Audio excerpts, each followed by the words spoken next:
Welcome to this journey of one of the most disturbing cases in recorded history in the Appalachian region.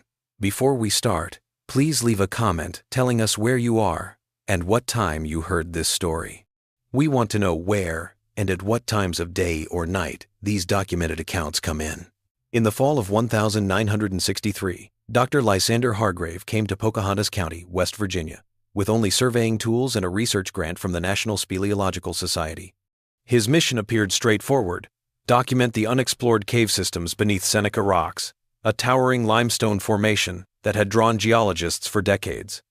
What started out as normal geological fieldwork turned into something much more complicated, leaving behind a trail of questions that still need to be answered. The official records from the Smithsonian Institution indicate that Dr. Hargrave specialized in karst topography and underground water systems. People who worked with him said he was methodical, almost obsessively so, and that he had a reputation for spending weeks alone in remote places.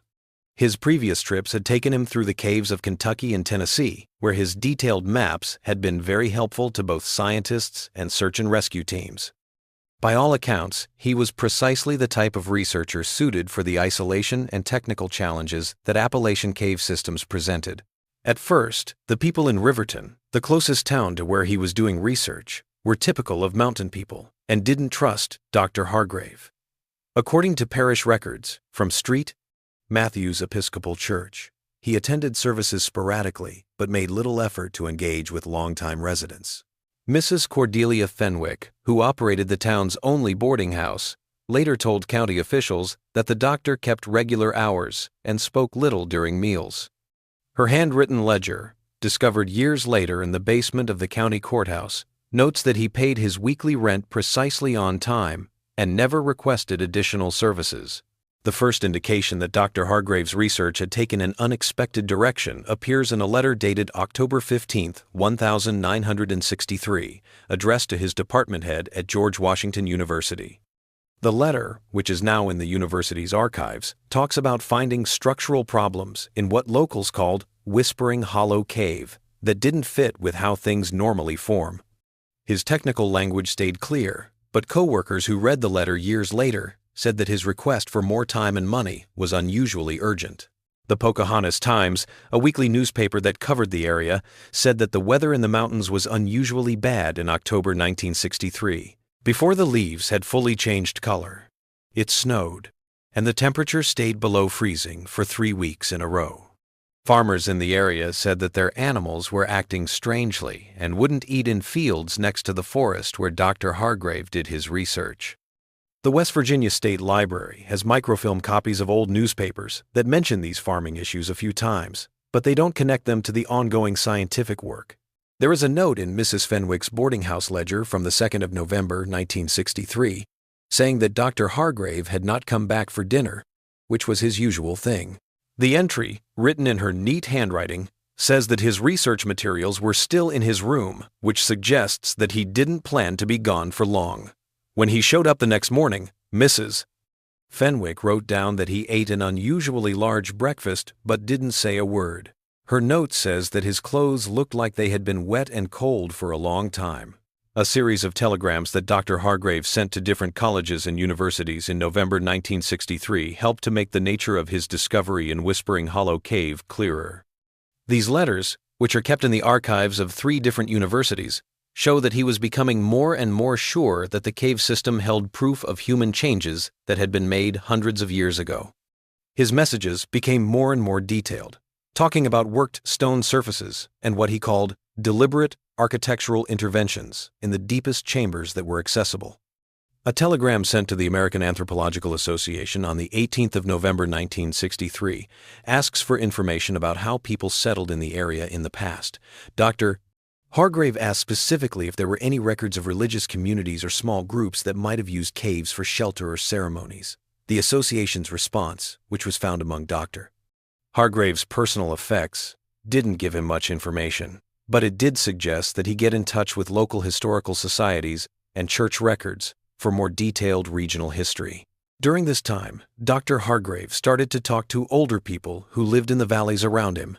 He interviewed several families whose roots in the area went back many generations, as shown by handwritten notes he found much later in his research materials. People who lived in the area talked about how they had always stayed away from Whispering Hollow Cave, especially in the winter. They did this in the parlors of isolated farmhouses and around wood stoves in country stores. Ephraim Dulimer, an old man whose family had lived in the same valley since before the Civil War, gave Dr. Hargrave the most detailed account of what people in the area thought about the cave. Dr. Hargrave's careful notes say that Dulimer told him that his grandfather had told him not to go into the cave system between the first snow and the spring thaw. The exact reasons for this ban had been forgotten over the years, but the warning had been passed down as strongly as any religious teaching. Dr. Hargrave's field notebooks contain more interviews that show the same patterns of avoidance in several families. Thessaly Millwood, whose house was closest to the cave entrance, told the researcher that her family had never let their animals graze in the hollow where the cave opened.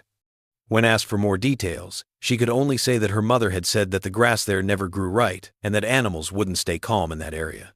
The way Dr. Hargrave did his research during this time shows that he was moving away from purely geological concerns. His notebooks, which he wrote in a very neat hand that got less steady as November went on, show that he decided to stay in the cave system for a long time. These overnight stays, which were first meant to keep an eye on changes in temperature and humidity, slowly grew from one night to 3 or 4 days at a time. Dr. Hargrave's last message to his university was a short telegram sent on the 3rd of December 1963. The note, which is still in the department's files, said that his research had found important cultural remains that needed to be protected right away. He asked for more time off and more money for what he called emergency documentation procedures. The telegram didn't give any more information, and university officials couldn't get in touch with Dr. Hargrave after that. Mrs. Fenwick's ledger entries from December 1963 show that the people of Riverton were becoming more and more worried. Dr. Hargrave kept going back to the boarding house at odd times, but his behavior had changed a lot. She noticed that he often came to meals in the same clothes he had worn days before, and that he had started asking for his food to be wrapped so he could take it with him instead of eating in the common dining room. Mrs. Fenwick's comments about Dr. Hargrave's health during these short visits were even more worrying. Her careful notes describe a man who had lost a lot of weight, had hands that were always scratched and cut, and couldn't stay still for more than a few seconds at a time. She wrote that he asked her several times over the course of an hour if she had heard any strange noises coming from his room while he was gone, even though he hadn't been in the building for 3 days. Geological surveys done years later showed that the cave system itself was very hard to navigate, even for experienced spelunkers. The Whispering Hollow Cave went almost 2 miles into the mountain and had several chambers that were connected by passages that were both wide and narrow, some of which were only wide enough for one person to crawl through. The cave got its name because of its acoustic properties, which made even small sounds echo and multiply throughout the system. This made it sound like people were talking from far away, which is how early visitors described it. Dr. Hargrave's field notes from this time show that he was very interested in these sound waves. He wrote down how normal sounds changed in the cave, how his own footsteps seemed to go on long after he stopped moving, and how the air moving through the passages made what he thought were auditory illusions at first. But his later entries show that he was starting to think that these sounds were following patterns that were too regular to be random. Thessaly Millwood called the Pocahontas County Sheriff's Department on the 15th of December, 1963, to say that she had seen lights moving in Whispering Hollow Cave for 3 nights in a row. The sheriff's report, which is kept in the county records, says that Mrs. Millwood said that the lights came and went in patterns that were too regular to be the result of normal cave exploration. The next day, deputies looked into it and found signs that people had been there recently, but they didn't find Dr. Hargrave or his equipment. The sheriff's investigation showed that Dr. Hargrave had been using a part of the cave system that was very deep as a research station for a long time. Deputies found camping gear, research materials, and surveying tools that they said were arranged in a way that was too neat. The official report said that the discovery of Dr. Hargrave's notebooks, which recorded his activities up until the day before but had handwriting that was getting harder to read and notes that were only partially complete, was the most disturbing. Deputies found detailed maps of the cave system among Dr. Hargrave's research materials. These maps showed passages that were much longer than any that had been found before. Dr. Hargrave had been working alone and living in the area for only 3 months, so these hand-drawn charts showed chambers and connecting tunnels that would take weeks to explore. There were also notes on the maps that looked like a mix of geological terms and symbols that none of the officers who were looking into the case could figure out. Dr. Hargrave's last notebook entries were even more confusing because they were written in a completely different way than his previous clinical notes.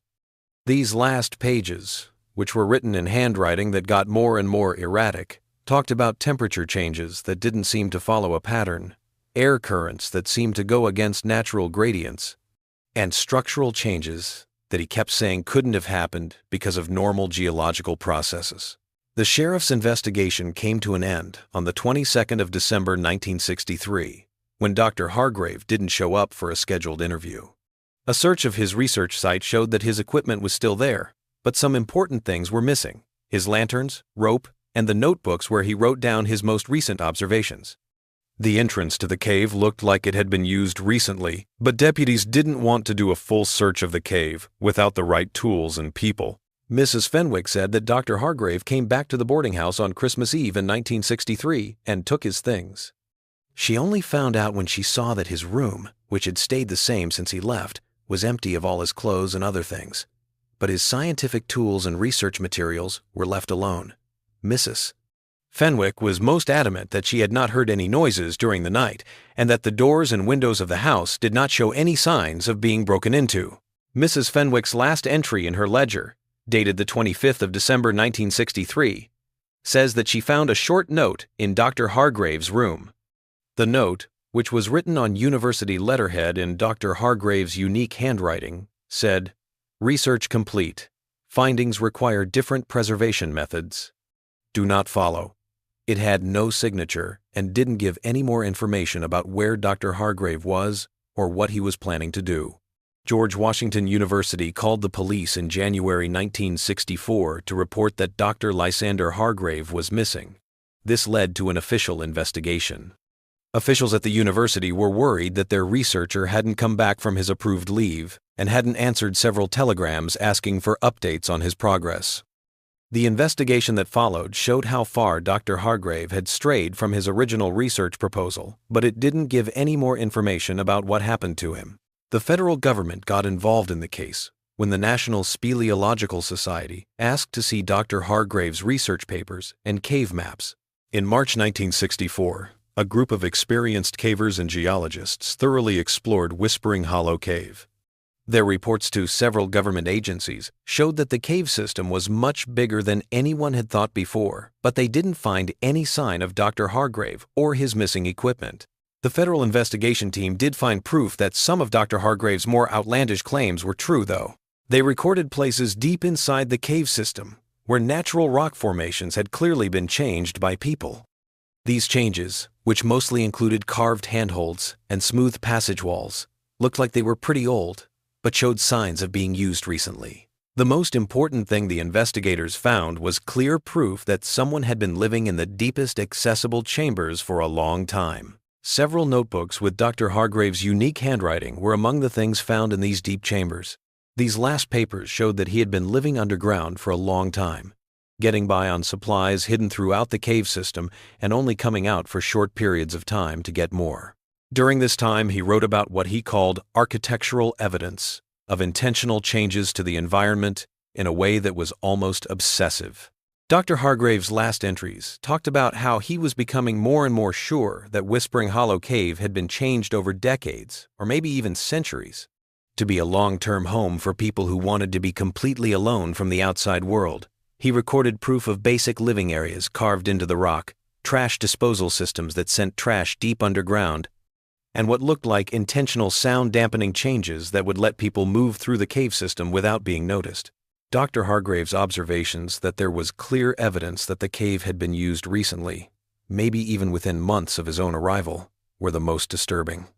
His notes said that he found food, bedding, and personal items that showed that more than one person had used the system as a place to stay. But he never met these people directly, so he thought they must have moved deeper into parts of the cave that he hadn't explored yet when they realized he was there. The federal investigation officially ended in June 1964, with a report that said Dr. Hargrave's disappearance was still a mystery, but that he probably got lost in the complicated cave system and died from exposure or an accident. This conclusion met the needs of the bureaucracy, but it didn't explain the many inconsistencies in the evidence, or why an experienced cave explorer would leave his gear behind and keep exploring alone in dangerous conditions. People in the area still thought that the official explanation was not complete. Many people said they saw lights moving inside Whispering Hollow Cave during the winter of 1964 and 1965. These lights always followed the same pattern that Thessaly Millwood had first seen. People who filed these reports with the county said they saw lights that seemed to move through the cave system along certain paths and at certain times, which made them think that people were doing something on purpose instead of natural events. In the spring of 1965, some men from the area tried to find out more about the cave system on their own. This informal search party, led by Ephraim Dulimer, whose family had lived in the area for generations, looked around the upper chambers of Whispering Hollow Cave, but left when they found clear signs of recent habitation in places that the federal investigators had said were empty. In their report to the sheriff's department, they said they found camping gear and food that had been used recently, which had not been there during the official search the year before. The unofficial investigation by residents of the area found another disturbing detail. Dr. Hargrave's research station deep inside the cave seemed to have been kept up and even grown since he went missing. The federal investigation had taken away some equipment, but similar items had been put back in place. The living space also showed signs of being used. The most important thing the investigators found were more notebooks with entries dated months after Dr. Hargrave officially went missing, all written in his unique handwriting. These later notebooks, which were not given to the police, showed that Dr. Hargrave was still researching what he had begun to call an intentional community of withdrawal. His entries indicated that he had engaged with individuals utilizing the cave system as a permanent sanctuary from external society, and that he had been progressively integrated into their secluded community. During this time, his writing showed no signs of stress or coercion. Instead, it showed how much he was starting to like what he called complete environmental independence. The most recent entries in these unofficial notebooks, which are dated early 1965, talk about Dr. Hargrave's choice to completely leave behind his old life and devote himself to what he called the authentic research. He wrote about getting rid of his university credentials, getting rid of his old identity, and accepting what he called the only honest response to unnecessary civilization. These last entries made it seem like he didn't see his disappearance as a loss, but as a necessary way to free himself from responsibilities that had kept him from seeking real understanding. After finding these extra materials, local officials had a tough decision to make. It looked like Dr. Hargrave had chosen to disappear on his own, but he had left behind professional and legal duties without formally notifying anyone. It was clear that people lived in the cave system who were not part of normal social structures, but they didn't seem to be hurting anyone and actively avoided contact with the outside world. Intervention by the authorities seemed both impractical and likely to cause problems in a situation that had reached a stable state. It was decided to close off the main entrance to Whispering Hollow Cave and put up signs warning people not to go in without permission. This move, made in late 1965, effectively ended official interest in Dr. Hargrave's fate, while also recognizing that the cave system could be dangerous for inexperienced explorers. County records show that this solution met federal requirements, while also letting local officials avoid the problems that would come from trying to force contact with the cave's residents. But sealing the main entrance didn't work as well as expected. Within months, county workers found that the barriers had been carefully taken down and put back up several times. This suggests that the people living in the cave had both the tools and the skills to keep access open while making it look like they were following the rules. When they tried to block the entrance again, they got the same results, which led officials to believe that a permanent closure was not possible. By 1966, the people who lived in the cave and the county officials had come to an informal agreement. Law enforcement would not actively look into the underground community unless something happened that required official intervention. As the years went by, there were no reports of problems or fights, which made it seem like everyone was happy with the arrangement. The entrance to the cave was still technically sealed, but people in the area knew that this was just a symbolic act. Mrs. Fenwick ran her boarding house until 1967, when she had to sell it because she was getting older and her health was getting worse. After she died, people found more letters from Dr. Hargrave that she had received in the first few months after he went missing. These letters, which were written on makeshift paper and sent by unknown means, assured her that he was still safe and healthy, but could not go back to his old life because of what he called irreversible commitments to more important work. The letters to Mrs. Fenwick gave us a look into Dr. Hargrave's mind as he went from being a university researcher to living in a cave full-time. He wrote about finding a group of people who had all chosen to completely cut themselves off from normal society for their own reasons. He insisted that these were not disturbed individuals running away from their own problems, but rather people who had thought carefully about their choices and decided to pursue what they thought was a more real way of living. Dr. Hargrave's letters say that the cave community worked on principles that put environmental sustainability, intellectual inquiry, and personal freedom ahead of the material accumulation and social conformity that he thought were common in surface society. Members contributed their unique skills and knowledge to the group's well-being, while still being free to pursue their own interests and studies. The cave system gave him both physical shelter and social isolation, which he said were necessary for real human growth. In his last letter to Mrs. Fenwick, which was written in early 1967, Dr. Hargrave thanked her for being kind to him during his transition and told her that his choice had worked out perfectly.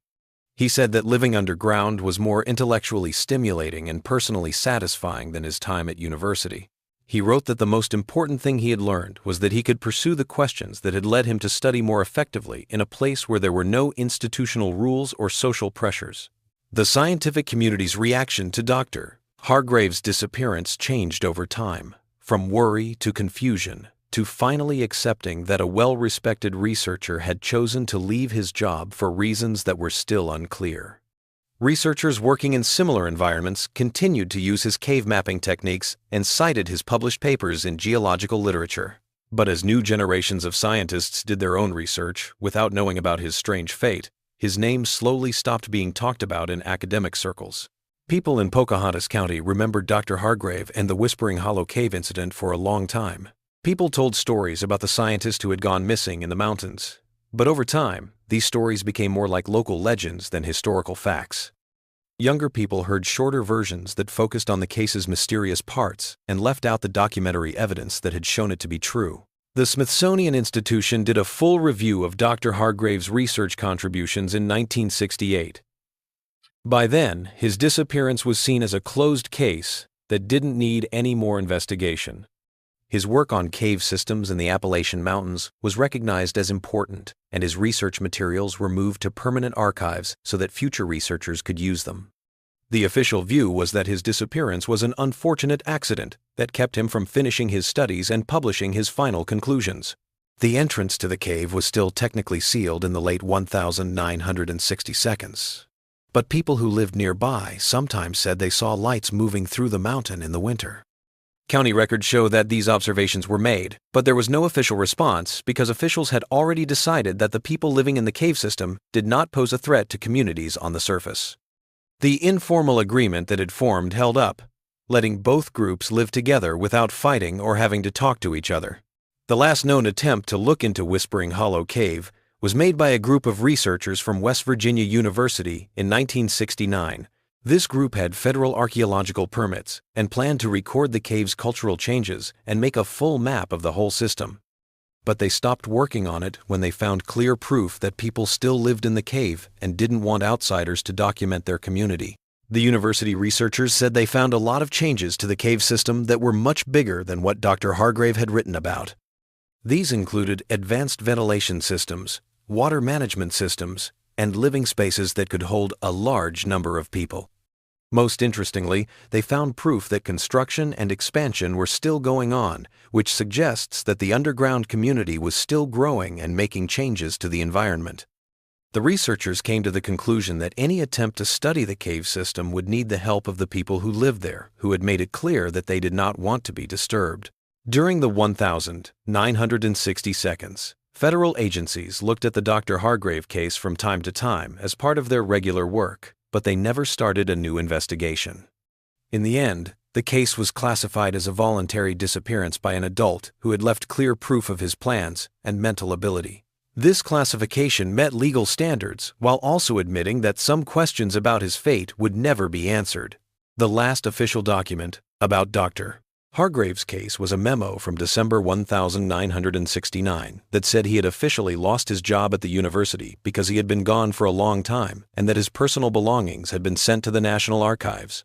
The memo said that Dr. Hargrave's research had given useful information about cave systems in the Appalachian Mountains, but that his strange methods and eventual disappearance made it impossible to fully evaluate his scientific work. By the end of the decade, Dr. Lysander Hargrave had gone from being a missing person to a historical footnote. Only a few local residents remembered him, and government files that future researchers would rarely look at would keep his memory alive. His change from a respected university scientist to a voluntary cave dweller was a kind of life choice that went against what most people thought about professional duty and social responsibility. This made it hard to fit his case into normal bureaucratic categories. Even in the 1,970 seconds, people still lived in the Whispering Hollow cave system, but it became less common for people on the surface and in the cave to interact directly. People who lived nearby learned to notice the small signs that showed that the mountain was still active, but they kept these observations to themselves and didn't tell anyone else. The informal agreement that formed in the 1,960 seconds turned out to be very stable, letting both groups live the way they wanted without bothering each other. Dr. Hargrave's academic works were still in university libraries, where they continued to help researchers learn more about Appalachian geology and cave systems.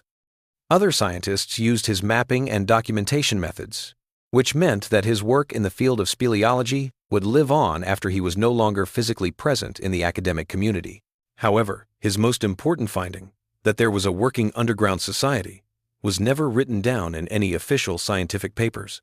In 1970, the case files about Dr. Hargrave's disappearance were sent to regional archives, where they became part of Pocahontas County's history. These papers, which included sheriff's reports, summaries of federal investigations, and letters from different agencies, gave a full picture of the official response to his disappearance, but didn't tell us much about his personal reasons or what happened to him in the end. Researchers who looked at these files later found them frustrating because they were complete but did not answer the main questions of the case.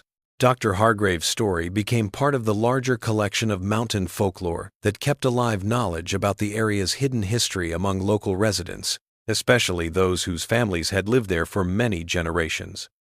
These informal customs kept people aware of the cave system's unique features, while also respecting the fact that the people who lived there seemed to want to be left alone by outside curiosity or interference. Dr. Hargrave's scientific tools that he left behind in his boarding house room were eventually given to the geology department at West Virginia University. There, students learned how to use them to study caves. This donation included his personal books and papers, which give future researchers access to his early studies of Appalachian cave systems. However, they don't say anything about why he chose to stop working on them and move underground permanently. After Mrs. Fenwick died, her boarding house was turned into a private home. But the new owners found more evidence about Dr. Hargrave's stay that the first investigation had missed. These things, like drawings of cave formations and notes about local legends, were given to the County Historical Society. There, they joined other artifacts that show the area's cultural and geological history. But the most important things were Mrs. Fenwick's letters from Dr. Hargrave about his life underground were never made public and eventually were lost to history. As the 1,970 seconds went on, most people forgot about the Whispering Hollow Cave case, except for the people who were directly involved. People who worked for the county and were involved in the first investigation either retired or moved away, taking their deep knowledge of the case with them. New police officers were told that the cave was off limits, but they weren't given much information about why this was the case. This caused the institutional memory of the underground community's existence to slowly fade away. Official records say that the entrance to the cave was still closed, but local outdoorsmen knew that these barriers were mostly there for bureaucratic reasons and not to keep people out. The underground community seemed to have come up with good ways to stay hidden, while still making sure that surface authorities were happy that the right security measures were in place. As the academic world moved on to new issues and personnel changes made it hard for people to remember his work, Dr. Hargrave's university colleagues stopped wondering what had happened to him. Other scientists sometimes cited his work, but they did so as if he were a historical figure whose contributions were made in an earlier time of cave exploration.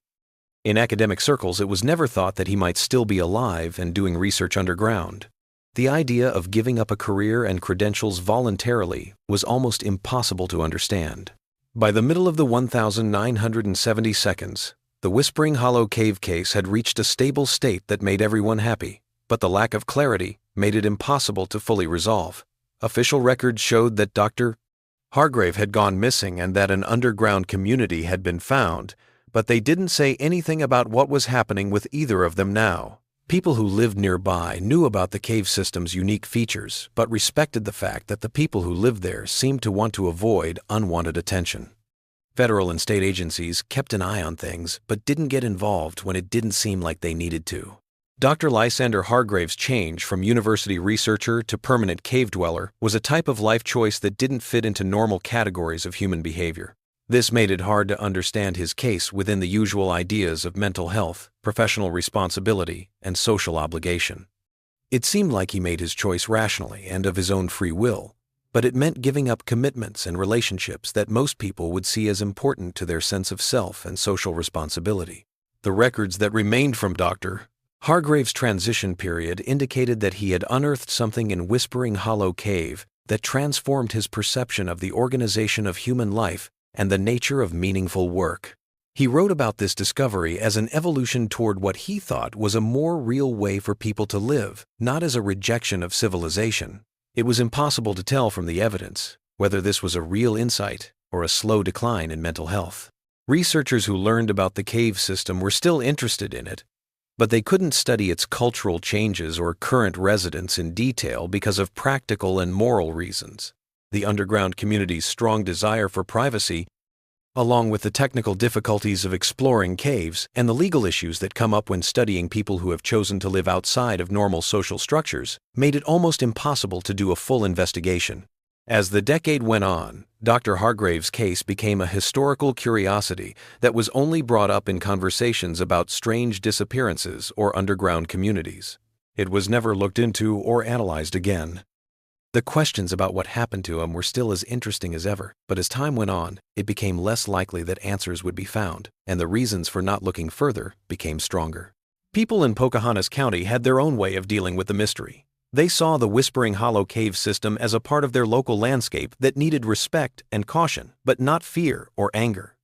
Kids who grew up in the area learned to think of the sealed cave entrance as a landmark that was connected to interesting stories about the scientist who had gone missing in the mountain. People saw these stories as historical entertainment, instead of current problems that needed to be solved. The informal understanding that had grown between surface and underground communities in the 1960 seconds continued to work well. This shows that both groups had found ways to meet each other's needs and wants without having to negotiate or make a formal agreement. This arrangement was a unique way to solve the problem of how to get along with people who had completely cut themselves off from normal social structures and society as a whole. Dr. Hargrave's scientific legacy was preserved through his published research and archived materials, guaranteeing that his contributions to speleological knowledge would remain accessible to future researchers, irrespective of inquiries regarding his personal fate. His mapping and documentation methods had a lasting impact on cave research in the Appalachian region, giving it value that went beyond the mysteries surrounding his disappearance. The official investigation into Dr. Hargrave's disappearance created case files that are now part of the permanent historical record kept in archives. Researchers who study the region's social and cultural history will eventually be able to access these files. These papers give a lot of information about how local, state, and federal officials dealt with an unusual situation where people chose to leave normal society. They also give us useful information about how government worked and how people interacted with each other in the 1960 seconds. By the end of the 1970 seconds, Dr. Lysander Hargrave had gone from being a missing person to a historical figure. There were times when his name showed up in academic papers and local histories, but it was always as a reference to things that had already happened, not things that were still going on. The questions about what would happen to him had become permanently unanswered, and no official agency or academic institution was actively looking for answers. The Whispering Hollow cave system stayed the same over the course of 10 years, officially closed, technically limited, and only open to those who knew how to work around the rules that governed its use. The underground community kept showing small signs of activity, but these were kept private and not brought to the attention of the authorities or the public. The broader implications of Dr. Hargrave's case questions about individual autonomy, social responsibility, and the limits of conventional life choices remained as relevant as ever. But his particular situation had progressed from active consideration to the domain of historical precedent.